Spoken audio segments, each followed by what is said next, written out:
আপনি যখন দেখবেন উন্নত রাষ্ট্রগুলোতে বিতর্ক হচ্ছে কার ট্যাক্স পলিসি কি হবে, কে অভিবাসীদের জন্য কি সুযোগ সুবিধা দিবে, কে কাকে দিবে, এটা নিয়ে তাদের মধ্যে বিরোধ হচ্ছে। তাদের মধ্যে এটা নিয়ে কোনো বিরোধ নাই যে এই রাষ্ট্রের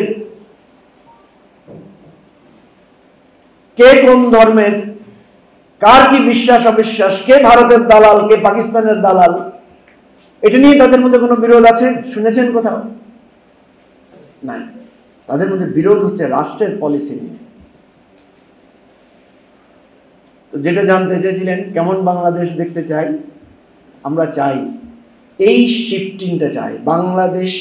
বাংলাদেশের রাজনীতি হবে বাংলাদেশকে কেন্দ্র করে, যানজট মুক্ত বাংলাদেশ, দারিদ্র মুক্ত বাংলাদেশ, ফুটপাতে লাখো মানুষের ঘুমানো মুক্ত বাংলাদেশ, দুর্নীতি, মাদক, এই যে আমি যেটা বলেছি ওই যে মেয়ে লম্বা হইতে হবে, মেয়ে সুন্দরী হইতে হবে, মেয়ে ভালো বংশের হইতে হবে, মেয়ে উচ্চশিক্ষিত হইতে হবে, আমরা যখন পাত্রী খুঁজতে যাই অনেক কিছু চাই।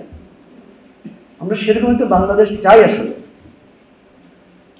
একটা লোক এখানে পাবেন না, একটা মানুষ পাবেন না কোথাও যে বলবে যে আমার ফুটপাতে ঘুমানো বাংলাদেশ আমি চাই। আমি প্রায় সময় ভাবি এটা এই জেনারেশনের নাই, মাহাদি ওই জেনারেশনের নাই, এখানে এক দুইজন আছেন, সালাউদ্দিন ভাই আছেন জেনারেশনে।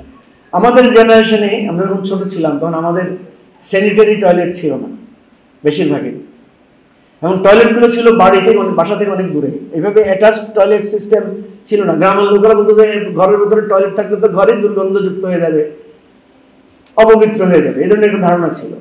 ফলে টয়লেট রাখতো অনেক দূরে। আমাদের জেনারেশনে ছোটবেলায় দুইটা অসুখ বেশি হতো, একটা পেটের অসুখ আর একটা হচ্ছে চুলকানির অসুখ। হয় নাই এরকম নাই, তো রাত বিরাতে পেটের অসুখ হলে টয়লেটে যেতে হতো। যেহেতু বাসা থেকে টয়লেটগুলো দূরে, প্রত্যেক সন্তানের সাথে মা হারিকেন নিয়ে ওই টয়লেটে গিয়ে দাঁড়িয়ে থাকতো, কারণ ভয় পেত, দূরের টয়লেট তো। আমি ভাবি ফুটপাতে যে লোকটা ঘুমায় তার যখন রাতের বেলা পেটে ব্যথা উঠে, কে তাকে টয়লেটে নিয়ে যায়? সে কিভাবে তার এই প্রাকৃতিক এই কষ্টটা এটা সারে? আমি প্রায় সময় এটা লোকদের সাথে শেয়ার করি। আপনাকে কখনো ভেবে দেখেছেন?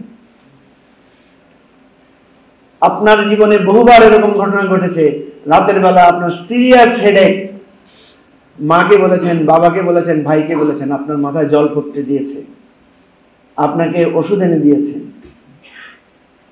ওই যে লোকটা রেল স্টেশন শুয়ে আছে, তার যে চরম মাথা ব্যথা, কে তাকে পেইন কিলার এনে দেয়? জ্বরে যখন তার গা কাঁপে, কে তাকে মাথায় একটু জলপট্টি দেয়? আমরা সেই রাষ্ট্রের নাগরিক, আমরা আমাদেরকে নিয়ে ভাবি, আমাদেরকে নিয়ে চিন্তা করি, কিন্তু একটা বারও কি ভাবি তো ওই লোকটা কেন চুরি করবে না? ওই লোকটা কেন আপনার গাড়ি থেকে গ্লাস খুলে নিয়ে যাবে না? ওই লোকটা যে দিনের বেলায় কলার ধরে আপনাকে বলছে না তুই ওই রাষ্ট্রের নাগরিক, আমি ওই রাষ্ট্রের নাগরিক, তুই 10,000 টাকার, 20,000 টাকার, 50,000 টাকার মোবাইল ফোন ইউজ কর, আমি সকালবেলা 10 টাকার নাস্তা খাইতে পারি না কেন? এই বৈষম্য রাষ্ট্র। ওই লোকগুলো সবাই এসে যদি আমাদের কলার ধরে, এই রাষ্ট্র কি টিকবে? বলেন টিকবে?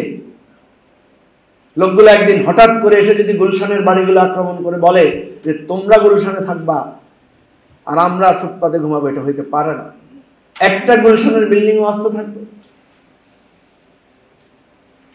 আমাদের শহরে মানুষগুলো, আমরা যে গাড়ি চালিয়ে ধোঁয়া ছেড়ে দিয়ে, ওদের মুখের উপর ধোঁয়া ছেড়ে দিয়ে পার হয়ে চলে যাই, ওই ধোঁয়াগুলো যে তারা ইনহেল করে, ওই মানুষগুলো যদি একদিন বুঝতে পারে যে তাদের এই বায়ু দূষণের জন্য আমরা দায়ী, একদিন যদি জেগে উঠে, এই রাষ্ট্র টিকবে?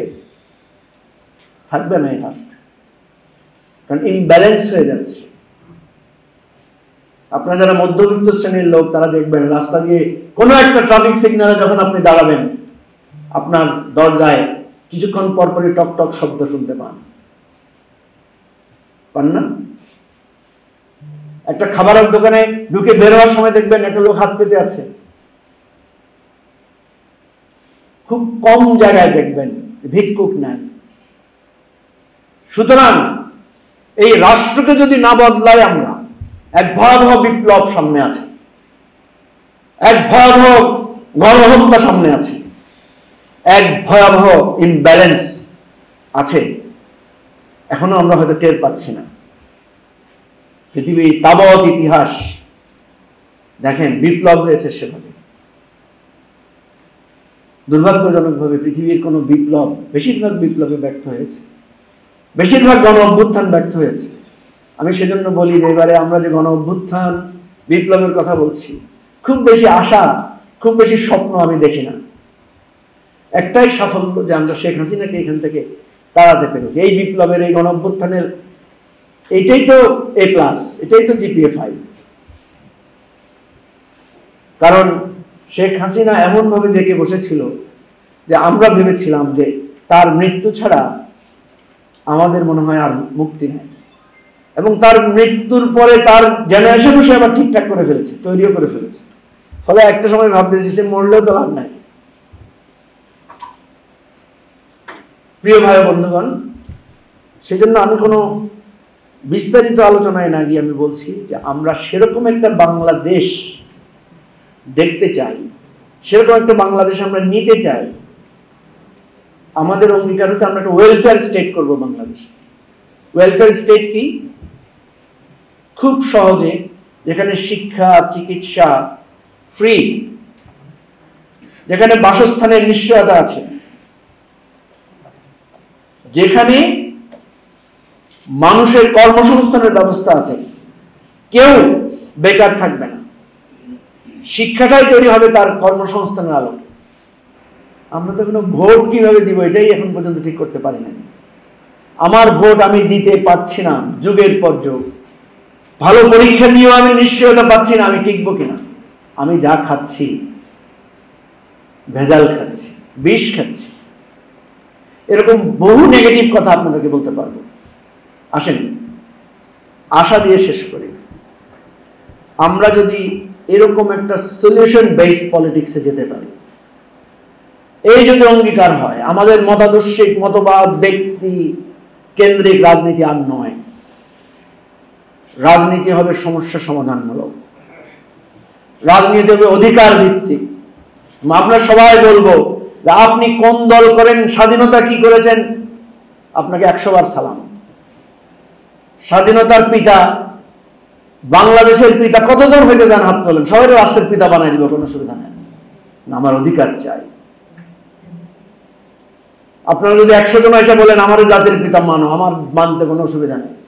যদি আপনাকে জাতির পিতা মানার পরে আমার বেকাররা চাকরি পায়, আপনাকে জাতির পিতা মানার পরে ঢাকা শহরের যানজট দূর হয়, আপনাকে জাতির পিতা মানার পরে যদি ড্রেনেজ ব্যবস্থা ঢাকা শহরে ভালো থাকে, আপনাকে জাতির পিতা মানার পরে আমি বেতন পাওয়ার পরে বাসায় নির্বিঘ্নে আসতে পারি, কোনো ছিনতাইকারী আমার বেতন ছিনিয়ে না নেয়, আপনার মতো আরো 10টা জাতির পিতা মানতে আমার অসুবিধা নেই। কিন্তু এই রাষ্ট্র আর একটা বার একটা পিতার কান্না শুনতে চায় না যে পিতা বলবে এই দেশে আর থাকবো না। সেই রাষ্ট্রের জাতির পিতা হইলে কি আর মাতা হইলে? সেই রাষ্ট্রের আপনি কত বড় নেতা আর কত বড় এমপি, কত বড় মন্ত্রী, কি আসে যায়? প্রিয় ভাই বন্ধুগণ, জানি না আমরা পারবো কিনা, পৌঁছাতে পারবো কিনা। অনেকেই হয়তো স্বপ্ন দেখেছিলেন, বাস্তবতা স্পর্শ করতে পারেন নাই। আমরা সেই স্বপ্নটা দেখছি, এমন একটা দেশ যার হয়তো 30টা সমস্যা যদি আমরা সমাধান করতে পারি, একটা জায়গায় সে দেশটা দাঁড়াবে, এবং সেটার জন্য একটা সলিউশন বেসড প্রপোজিশন লাগবে। এবং আমি আশা করি বাংলাদেশ আমাদের যে স্টাডি ফোরাম এই ক্ষেত্রে আমাদের জন্য কাজ করবে, আমাদেরকে প্রশ্ন করবে, আমাদেরকে জবাবদিহিতা আনবে, আমাদেরকে পথ দেখাবে। তাইলে এই নতুন ধারার রাজনীতি আমরা তৈরি করতে পারবো। সবাইকে ধন্যবাদ। আসসালামু আলাইকুম।